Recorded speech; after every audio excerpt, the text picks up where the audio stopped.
Assalamualaikum warahmatullahi wabarakatuh. Bismillahirrahmanirrahim. Alhamdulillahirabbil alamin. Wa bihi nasta'in ala umuri dunya waddin. Wassalatu wassalamu ala asyrafil anbiya'i wal mursalin. Sayyidina wa maulana Muhammadin wa ala alihi wa sahbihi ajmain. Rabbi shrah li sadri wa yassir li amri wahlul 'uqdatam min lisani yafqahu qawli, amma ba'du. Baik, perkuliahan kita pada hari ini kita buka bersama-sama dengan membaca lafaz basmalah. Bismillahirrahmanirrahim. Baik, perkuliahan kita pada hari ini akan kita masuki dengan pembahasan. Sekarang kita pertemuan kelima ya. Pertemuan kelima. Temanya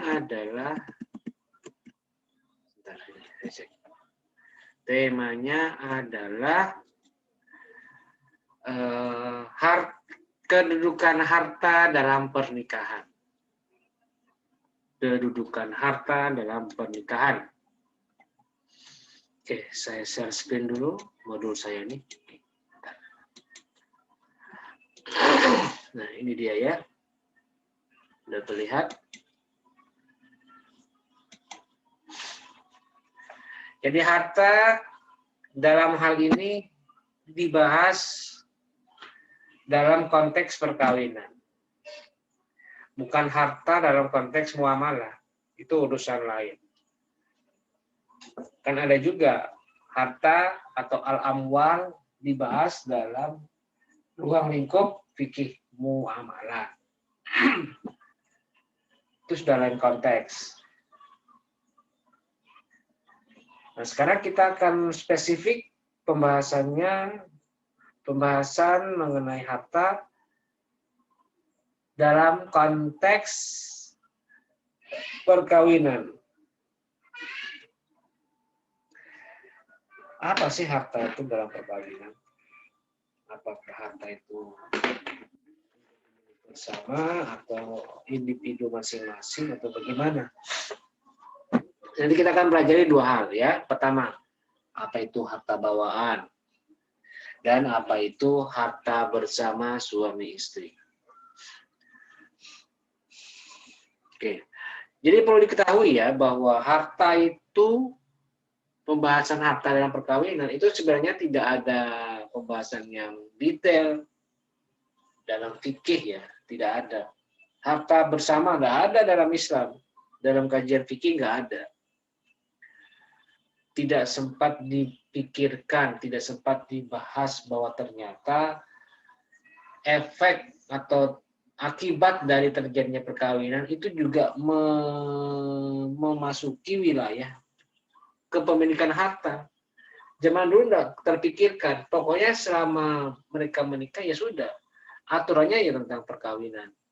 Tentang pure masalah perkawinan. Misalnya tentang talak, tentang syiqaq, nusyuz, tentang hukukul zaujaini, hak-hak suami istri. Hanya itu saja. Tetapi tidak ada pembahasan yang lebih spesifik berkaitan dengan bagaimana status harta bersama.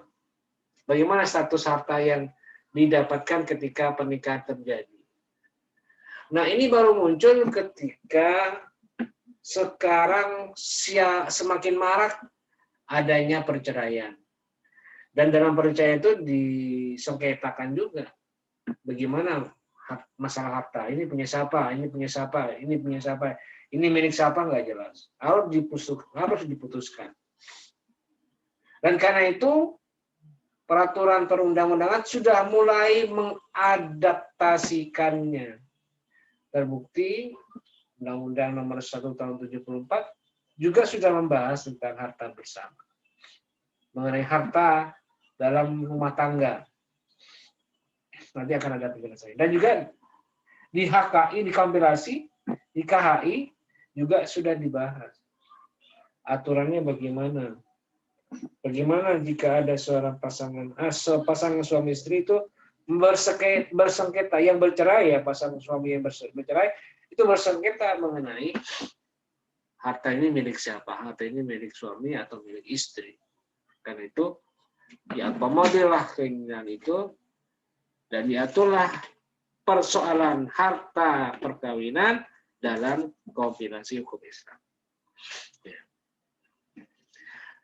Jadi di pasal 35 Undang-Undang Nomor 1 Tahun 74 disebutkan bahwa di pasal 35 ini bahwa harta benda yang diperoleh selama perkawinan menjadi harta bersama. Jadi harta bersama itu ya harta yang didapatkan saat perkawinan berlangsung. Gaji suami misalnya itu harta bersama. Gaji istri itu juga harta bersama. Kecuali ada kesepakatan bahwa untuk gaji istri itu terpisah menjadi harta milik istri, bukan harta bersama. Tapi harus ada perjanjian perkawinannya dulu. Nah, istilah-istilah di Indonesia tentang harta bersama itu ada beberapa. Misalnya, gonogini itu di Jawa ya. Atau siharukat, heuretak, Aceh. Atau harta suoran di Minangkabau. Atau guna kaya, tumpang kaya, Sunda. Atau di Makassar ada barang cakar. Itu istilah-istilah harta gonogini atau harta bersama. Nah, ini ada 3 kemungkinan jenis harta dalam keluarga. Pertama adalah harta milik suami saja, yaitu harta milik suami tanpa ada hak kepemilikan istri. Ya, suami punya harta yang diperoleh tanpa ada hak istri di dalamnya. Misalnya, harta yang didapatkan saat sebelum menikah, itu kan harta suami. Atau harta yang tidak diklaim oleh istri karena itu terjadi didapatkan saat mereka belum menikah. Atau harta hasil kerja suami yang bukan untuk keperluan nafkah, itu juga harta punya suami saja. Atau harta hibah untuk suami, atau harta waris suami dari orang tuanya. Itu harta waris, itu harta punya suami sendiri. Di luar dari harta bersama. Jadi suami bisa mengklaim itu punya dia, bukan punya istri. Bukan punya bersama. Karena terjadi di luar perkawinan atau terjadi sebelum perkawinan, didapatkan sebelum terjadinya perkawinan, atau hasil kerja suami untuk keperluan bukan nafkah. Itu juga menjadi harta milik suami saja. Yang kedua adalah harta milik istri saja, yaitu harta milik istri tanpa ada hak kepemilikan suami. Misalnya harta istri sebelum menikah, jadi si istri sudah bekerja atau mendapatkan hadiah yang didapatkan sebelum menikah, itu juga harta punya suami, punya istri. Atau harta hasil kerja istri tanpa mengganggu kewajiban sebagai istri. Sebagai istri juga bekerja, penghasilan istri ya dipakai untuk istrinya sendiri. Itu jadi harta milik istri. Kecuali ada kesepakatan, ya udah kita kongsi rumah tangga. Biaya ini suami, biaya itu istri. Jadi ada kesepakatan.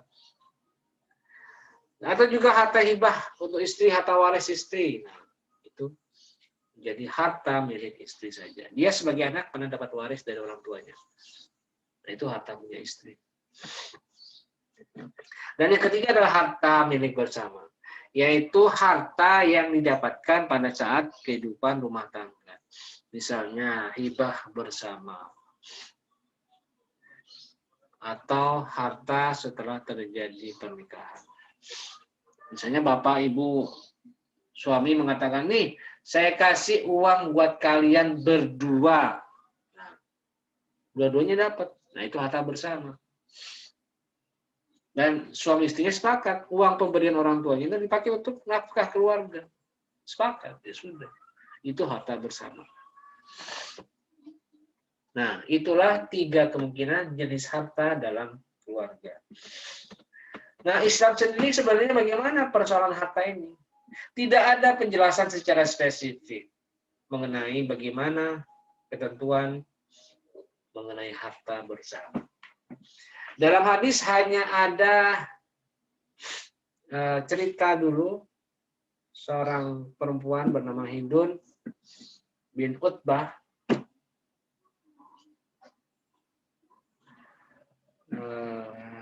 menikah dengan Abu Sufyan.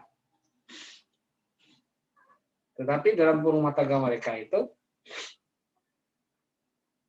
sehari-harinya Abu Sufyan tidak peduli dan bahkan cenderung pelit. Untuk mengeluarkan uang untuk keluarga dia susah sekali. Sampai beliau si Hindun itu lapor kepada Nabi dan mengatakan, "Ya Rasulullah, inna Aba Sufyan rajulun misikun fal alayya harajun an ut'ima minalladzi lahu iyalana." Abu Sufyan itu pelit orangnya. Dia tidak pernah ngasih saya duit, tidak pernah ngasih saya uang untuk biaya hidup saya dan anak saya. Saya hanya ngambil untuk kebutuhan belanja anak dan istri. Saya ngambil, tidak ngomong. Jadi Abu Sufyan tidak pernah ngasih ke saya, tapi saya yang ngambil gitu. Kata Nabi, ya sudah, la haraja 'alaiki an tut'imihim bil ma'ruf. Ya sudah, ambil saja. Ambil yang cukup bagimu dan anakmu, tapi dengan cara yang baik. Ya, Nabi menasihatkan, ya udah ngomong baik-baik. Saya butuh beli ini, kita kasihkan. Gitu. Hanya selesaiin saja kisah Nabi yang menjelaskan tentang nafkah. Ini pun juga berhubungan dengan nafkah, ya bukan dengan harta bawaan. Jadi tidak ada secara eksplisit kisah atau aturan yang pernah disabdakan oleh Rasul ataupun diwahyukan oleh Allah dalam Al-Quran yang mengatur tentang harta bersama. Harta bersama ini hanya muncul pada saat era sekarang ya, era modern, ketika ada persengketaan pasca talak, pasca cerai antara mantan suami dan mantan istri yang memperebutkan hak atas harta tinggalan mereka berdua. Jadi tidak ada dalam Islam, dalam fikih aturan tentang harta bersama. Ini idiom baru, idiom modern, istilah modern. Karena itu kita akan banyak bicara harta bersama ini dalam konteks perundang-undangan. Nah, yang pertama Undang-Undang Nomor 1 Tahun 74. Di situ dijelaskan di pasal 35 sampai pasal 37. Disebutkan bahwa harta benda yang diperoleh selama perkawinan menjadi harta bersama. Jadi suami bekerja, istri juga bekerja, mereka sepakat hasil kerja mereka gunakan untuk menafkahi keluarga. Mereka sepakat. Kesepakatan itulah yang akhirnya menjadi aturan hukum. Jadi kalau mereka sepakat, ya jadilah harta bersama. Kalau kemudian itu bisa diubah menjadi aset, misalnya suami dengan gajinya dia membeli mobil misalnya. Istri juga dengan gajinya dia bisa membeli motor. Maka wujudnya ada kan, hartanya ada, bentuknya ada. Bukan cuma sekedar ngasih makan buat beli makan atau beli pakaian, ya kemudian kan bisa habis ya, tidak awet. Tapi kalau mobil, rumah, motor dibeli dari uang gajian mereka, kan bisa menjadi sesuatu di kemudian hari. Nah, itu kan bisa biasa dianggap menjadi harta bersama. Dan nanti jika terjadi perceraian, itu akan bisa dibagi. Kenapa? Itu faktanya uang itu benda itu, barang itu didapatkan dari gaji mereka. Kemudian disebutkan juga bahwa harta bawaan itu beda lagi. bukan harta bersama, tapi harta bawaan. Masing-masing suami istrinya punya harta sendiri. Yang diperoleh masing-masing sebagai hadiah atau warisan. Itu adalah di bawah pengawasan atau penguasaan masing-masing sepanjang para pihak tidak menentukan lain. Jadi itu. Selain harta bersama juga ada harta bawaan. Harta bawaan suami, harta bawaan istri. Nah, itu diatur sesuai dengan diatur menurut siapa yang berkuasa. Kalau suami berkuasa maka yang mengatur adalah suami. Kalau yang berkuasa adalah istri maka yang mengatur adalah istri.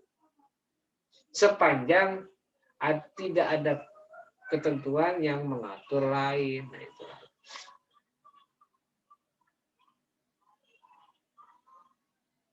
Nah, bagaimana mentasarufkan ya istilahnya atau menggunakan bertindak untuk harta bersama. Nah, untuk harta bersama, suami atau istri dapat bertindak atas persetujuan kedua belah pihak.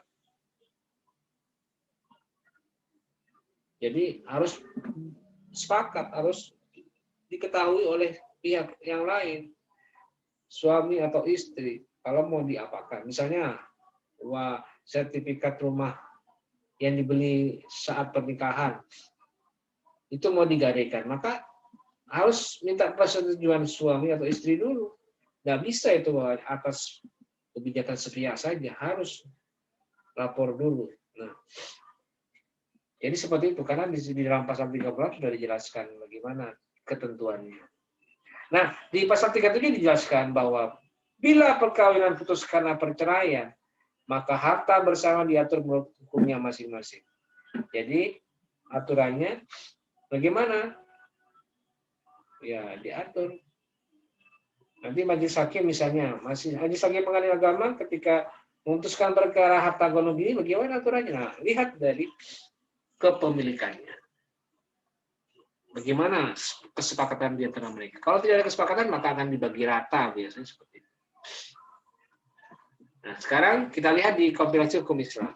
Itu tadi kan Undang-Undang nomor 1 tahun 74. Sekarang adalah Inpres nomor 1 tahun 90. Nih, kompilasi hukum Islam. Dalam pasal 85 dijelaskan. Adanya harta bersama dalam perkawinan itu tidak menutup kemungkinan adanya harta milik masing-masing suami atau istri. Jadi, meskipun dalam rumah tangga itu ada harta bersama, tapi tidak menutup kemungkinan dalam sebuah rumah tangga, dalam suatu rumah tangga, itu ada harta milik suami, ada milik istri, ada. Itu tetap tidak bisa dinafikan, tetap dilihat kemungkinannya. Tetap lihat ada atau tidaknya harta bawaan tadi. Jadi artinya apa? Perkawinan sama sekali tidak menafikan adanya harta bawaan masing-masing. Ya, itu mungkin saja terjadi. Itu di pasal 85. Kemudian di pasal 86 dijelaskan bahwa pada dasarnya tidak ada pencampuran antara harta suami dan harta istri karena perkawinan. Jadi ketika mereka nikah itu sebenarnya mereka punya harta, dan Islam dan hukum itu tidak menafikan itu. Pasti ada kemungkinan terjadinya harta bawaan suami ataupun harta bawaan istri di luar kewajiban mereka. Suami menafkahi, istri menerima nafkah. Jadi memang tidak dicampur mana harta suami, mana harta istri, tidak dicampur. Bisa saja ada perbedaan di antara keduanya. Artinya apa? Dijelaskan di ayat berikutnya. Harta istri tetap menjadi hak istri dan dikuasai sepenuhnya oleh istri. Demikian juga harta suami tetap menjadi hak suami dan dikuasai penuh oleh suami. Jadi ya udah, istri ya punya istri, suami punya suami. Kemudian pasal 87 mengatakan harta bawaan masing-masing suami dan istri dan harta yang diperoleh masing-masing sebagai hadiah atau warisan adalah di bawah penguasaan masing-masing sepanjang para pihak tidak menentukan lain dalam perjanjian perkawinan. Nah, khususnya di perjanjian perkawinan. Kalau mereka tidak mempunyai ikatan perjanjian sebelum perkawinan, maka itu bebas-bebas saja. Misalnya suami punya harta warisan dari orang tuanya. Ya sudah. Selama tidak ada perjanjian bahwa hak harta warisan itu menjadi milik bersama, ya sudah. Itu punya suami, bukan punya istri.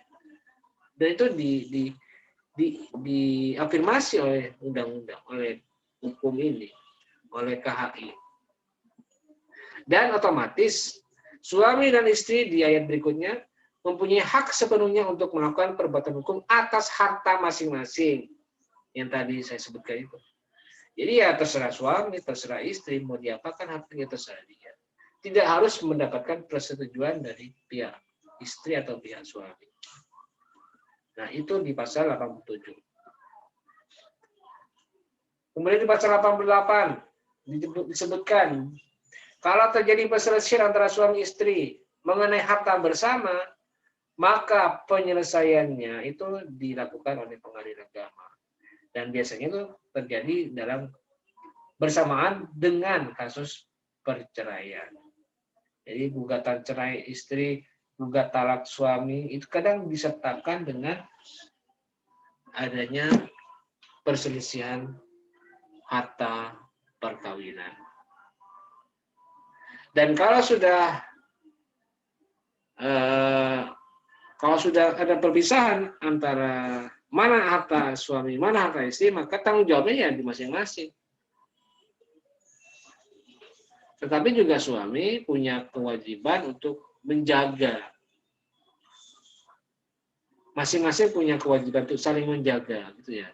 Di pasal 89 dikatakan, suami bertanggung jawab menjaga harta bersama, harta istri maupun harta sendiri. Ini dibantu keamanannya,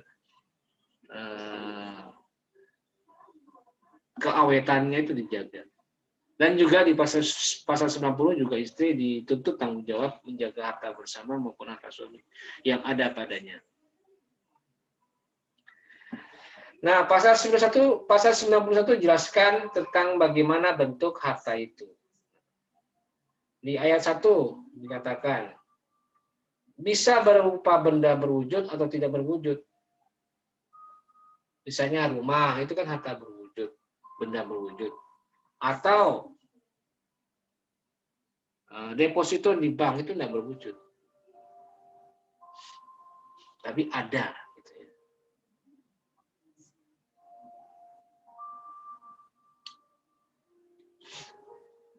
Harta bersama yang berwujud dapat meliputi benda-benda tidak bergerak. Benda bergerak dan sudah berharga. Berarti deposito juga termasuk harta berwujud ya. Benda berwujud. Yang tidak berwujud gimana? Nah, di ayat 3. Harta bersama yang tidak berwujud dapat berupa hak maupun kewajiban. Hak. Misalnya hak apa? Hak pengelolaan rumah warisan. Hak mengelola saja, ya misalnya pakai untuk jualan, pakai untuk disewakan, dan lain sebagainya. Itu kan hak. Hak kelola. Misalnya istri dapat hak mengelola sebuah tempat oleh ayahnya.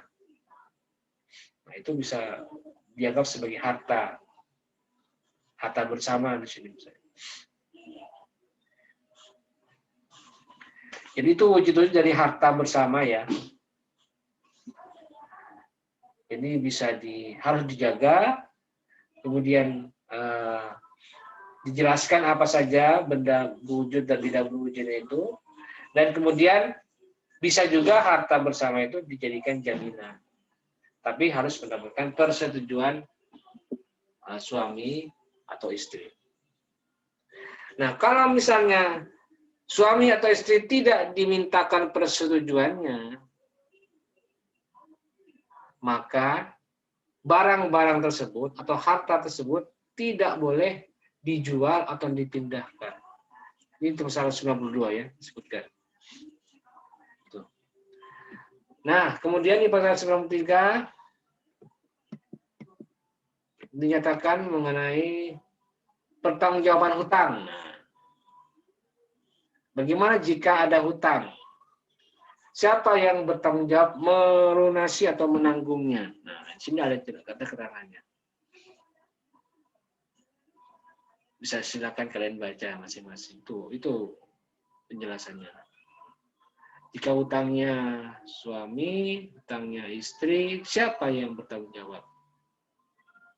Atau ditanggung kepada bersama, itu juga. Kemudian di pasal 94,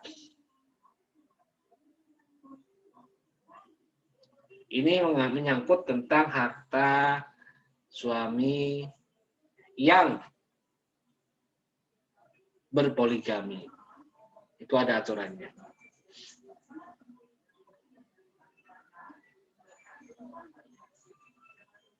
Pasal 95 ini menyangkut sita jaminan atau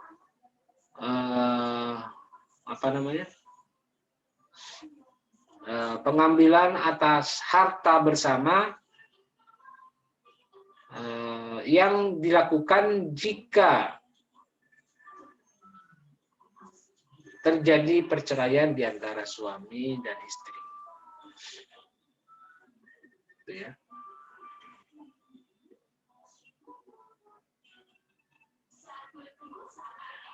Kemudian di pasal 96 dijelaskan mengenai pembagian harta bersama yang dilakukan pasca salah satu dari pasangannya itu meninggal. Itu bagaimana?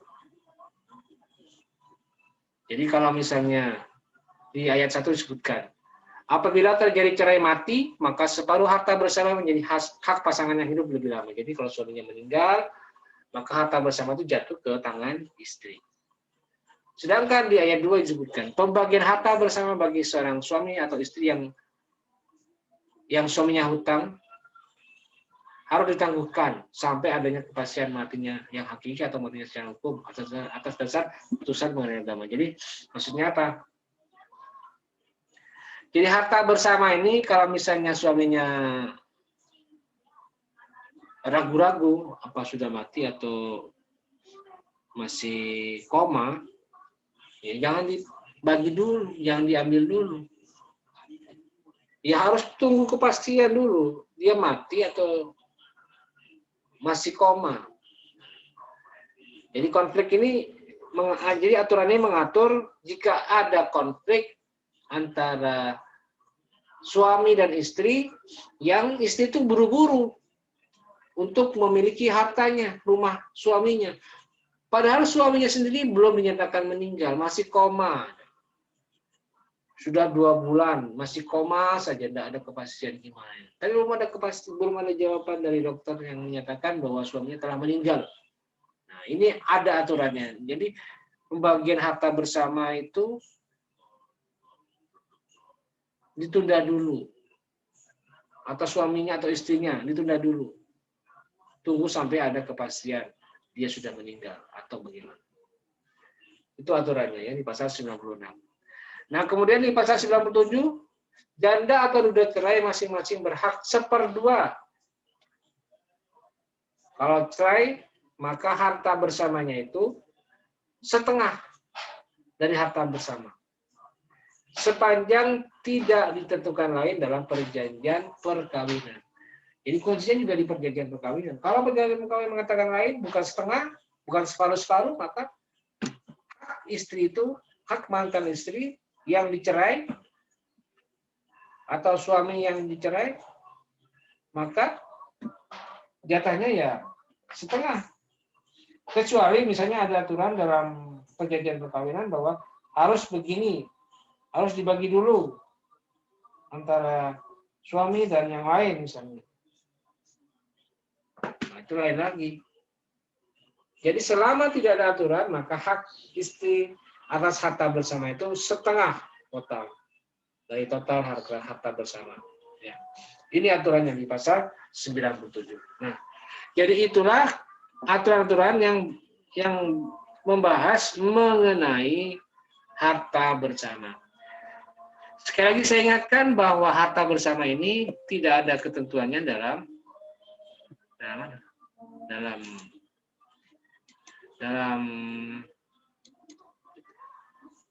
Islam ya, dalam fikih tidak ada. Karena itu pembahasannya lebih kepada pengembangan hukum yang ada. Jadi Undang-Undang Nomor 1 Tahun 74 itu pengembangan dari fenomena yang terjadi di masyarakat. Atau mungkin komprehensif hukum Islam juga melihat dari sisi kepentingan penyelesaian perkara yang diajukan bersamaan dengan terjadinya perceraian misalnya atau kematian seseorang.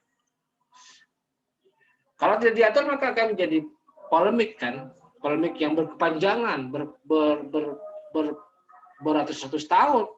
Kalau tidak dikaji, tidak diatur dalam perundang-undangan. Makanya adanya konflik suami istri pasca perceraian itu bisa menginspirasi para ahli yang kemudian akhirnya mereka memutuskan untuk mengatur persoalan pembagian harta.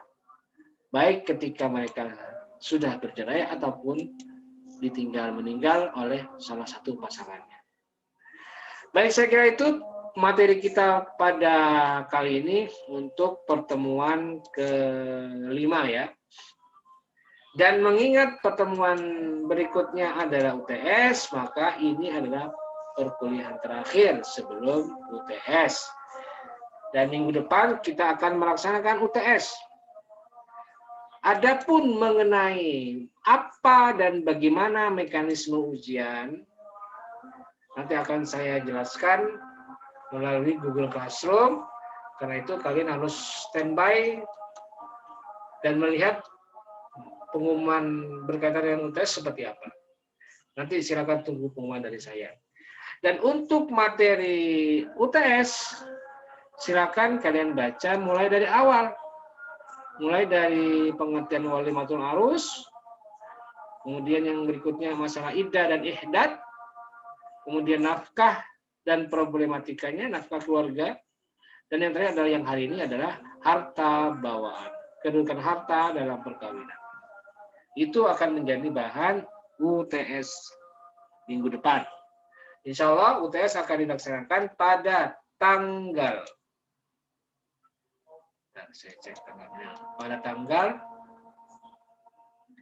21 April 2021. Sesuai dengan jadwal kuliah ya, sama. Nah, Pak, nanti ujiannya apakah ujian online atau non-online? Ya, yang jelas online. Yang jelas online. Karena kondisi masih seperti saat ini, masih pandemi, jadi belum bisa ada tatap muka, jadi harus online. Dan apakah nanti ujiannya pilihan ganda, multiple choice, atau esai, Pak? Nah, itu nanti akan saya jelaskan. Akan saya umumkan sebelum pelaksanaan UTS tanggal 21. Oke, baik ya. Saya kira itu penjelasan saya. Jika misalnya ada pertanyaan tentang materi, silakan sampaikan pertanyaannya melalui kolom komentar di postingan video di Google Classroom. Baik, saya kira cukup dan mari kita tutup bersama-sama dengan membaca lafaz hamdalah. Alhamdulillahirabbil alamin. Terima kasih. Wallahul muwaffiq ila aqwamit thoriq. Wassalamualaikum warahmatullahi wabarakatuh.